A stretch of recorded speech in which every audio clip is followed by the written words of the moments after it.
2023-24లో excise ద్వారా ఈ రాష్ట్రానికి ప్రతిపాదించిన బడ్జెట్ ఆదాయం 19,884 కోట్లు.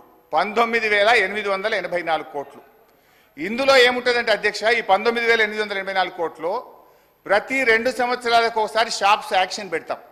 ఈ ఇయర్ ఉండదు షాప్ యాక్షన్స్, పోయినసారి అయింది, మళ్ళీ నెక్స్ట్ ఇయర్ వస్తుంది. అయితే ఆ షాప్ యాక్షన్స్ పెట్టినప్పుడు 2,000 కోట్లు అదనంగా వస్తుంది.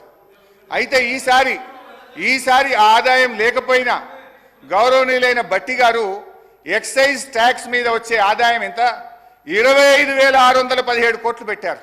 అంటే ఎక్సైజ్ సుంకం ద్వారా పోయిన సంవత్సరం కంటే 5,773 కోట్లు అదనంగా వస్తుందని చెప్పి ఈ బడ్జెట్లో ప్రవేశపెట్టారు.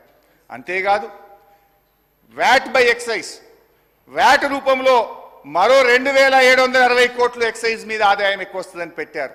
అంటే పోయిన సంవత్సరం కంటే కూడా ఈ బడ్జెట్లో 5,773 ప్లస్ వ్యాట్ మీద 2,000 అంటే 7,773 కోట్ల రూపాయలు గత సంవత్సరం కంటే ఎక్సైజ్ మీద ఆదాయం ఎక్కువ వస్తుందని బడ్జెట్లో పెట్టారు.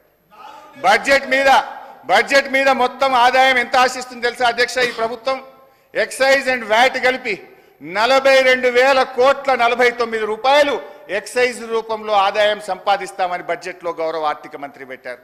42,000 కోట్లు అధ్యక్ష. అంటే గతంలో ఇదే భట్టి గారు ఇదే అసెంబ్లీలో మాట్లాడారు.